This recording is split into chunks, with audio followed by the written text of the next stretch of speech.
Hi guys, எல்லாருக்கும் வணக்கம் guys. இந்த வீடியோவில் நம்ம என்ன பார்க்க போகிறோன்னா, என்னடா இந்திய அணி இப்படி இருக்கீங்க, உண்மையாக உலகக்கோப்பை வெல்றதுக்கு தகுதியான அணி இந்தியா தான். இந்திய அணியை பார்த்தாலும் உண்மையாக பயமாக இருக்குங்க. அவங்க பேட்டிங் லைனப் ரொம்ப அற்புதமாக இருக்குது. இங்கிலாந்து அணி எதிராக இந்திய அணி வெற்றிக்கு இது தாங்க காரணம், இவர் தாங்க காரணம் அப்படின்னு சொல்லிட்டு நேற்று இந்திய அணி எதிர் பார்த்தீங்கன்னா செமிஃபைனலில் இங்கிலாந்து அணிக்கு எதிராக இந்திய அணி செமையான வெற்றி பதிவு செஞ்சுருக்காங்க. அது வரலாற்று சாதனை வெற்றி. அந்த வெற்றி குறித்து ஓப்பனாக பத்திரிகையாளர் சந்திப்பில் பேசியிருக்காருங்க. முன்னாள் இலங்கை அணியோட கேப்டன், நட்சத்திர வேகப்பந்து வீச்சாளர்னு சொல்லாங்க.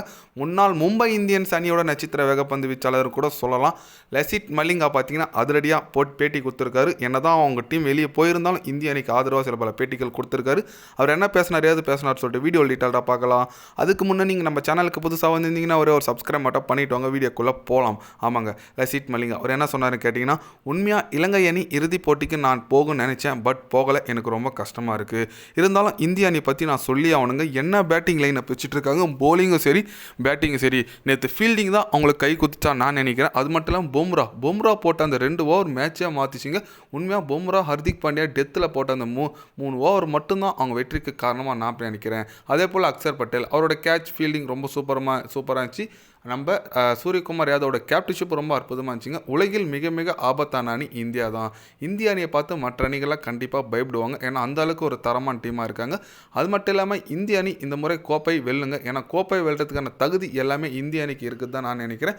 அது மட்டும் இல்லாமல் இந்திய அணியோட coach, batting coach, bowling coach, fielding coach எல்லாருமே அவங்களோட உழைப்பை இப்போ சிந்திருக்காங்க இந்த போட்டியில் அப்படின்னு சொல்லிட்டு நம்ம லசித் மலிங்கா பார்த்தீங்கன்னா தலைவன் என்னதான் ஸ்ரீலங்கா வெளியே போன மனசில் வச்சு இருந்தாலும் பேசியிருக்காப்புல நம்மளுக்கு ஆதரவாக. அவர் சொன்னார் பாருங்கள், என்னதான் பிளேயர் ஜெயிச்சா கூட உள்ளே இருக்கிற சப்போர்ட் ஸ்டாஃப், கோச்சாக இருக்கட்டும், batting coach, bowling coach, fielding coach எல்லாருமே அவங்களோட ரத்தத்தை வேர்வையாக சிந்திருக்கார் மாரி சொன்னாருங்க. ஆமாம், அவங்களோட உழைப்பு கண்டிப்பாக இருக்குங்க. ஏன்னா ஃபீல்டிங் ரொம்ப ஒஸ்ட்டாக இருந்துச்சு இந்தியா. இப்போ ஃபீல்டிங் போன மேட்ச் ரொம்ப அற்புதமாக பண்ணாங்க. கண்டிப்பாக இந்திய அணி ஒரு தரமான டீமாக வெற்றி பெற்றிருக்காங்க. இப்போ இங்கிலாந்தை வீழ்த்தி பெரிய ஒரு சாதனை படிச்சிருக்காங்கன்னு சொல்லாங்க. ஏன்னா 250 ரன் அடித்தோம்.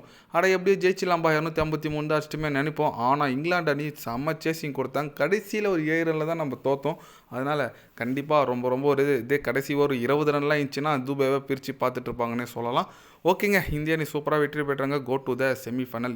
நியூசிலாண்டு கூட வர சண்டே செம்ம ஸ்பெஷலான மேட்ச் இருக்குன்னு சொல்லாங்க. இந்திய அணி கடைசி வரைக்கும் போராடி வெற்றி பெற்ற மேட்ச் செமிஃபைனல் போகிறோம். ஆனால் நியூசிலாந்து பார்த்தீங்கன்னா ஒன் சைடாக அடிச்சுட்டு போனாங்க சவுத் ஆஃப்ரிக்கா அணி. அதனால் ஒரு பெரிய டோர்னமெண்ட், பெரிய மேட்ச், வேர்ல்டு கப்பில் ஒரு நரேந்திர மோடி ஸ்டேடியம் இந்த வாட்டி நடக்க போதுங்க இறுதிப் போட்டி. பொறுத்து வந்து பார்க்கலாங்க. நீங்கள் சொல்லுங்கள், நம்ம இந்திய அணி வெற்றி குறித்து உங்களோட கருத்துக்கள் என்ன நினைக்கிறீங்க? இந்த முறையும் கோப்பை வெல்லுமா T20 வேர்ல்டு கப்பு? உங்களோட கருத்துக்கள் என்னன்னு சொல்லிட்டு மறக்காமல் கமெண்டில் கொஞ்சம் சொல்லுங்கள். இது போன்ற ஸ்போர்ட்ஸ் யூஸாக தெரிஞ்சுக்கணுன்னா சேனலை சப்ஸ்கிரைப், லைக் ஒன்று பண்ணிக்கிங்க. கண்டிப்பாக day by day channel update வரும். மறக்காமல் சப்ஸ்கிரைப் மட்டும் கொஞ்சம் பண்ணி வச்சுக்கோங்க. நன்றி, வணக்கம்.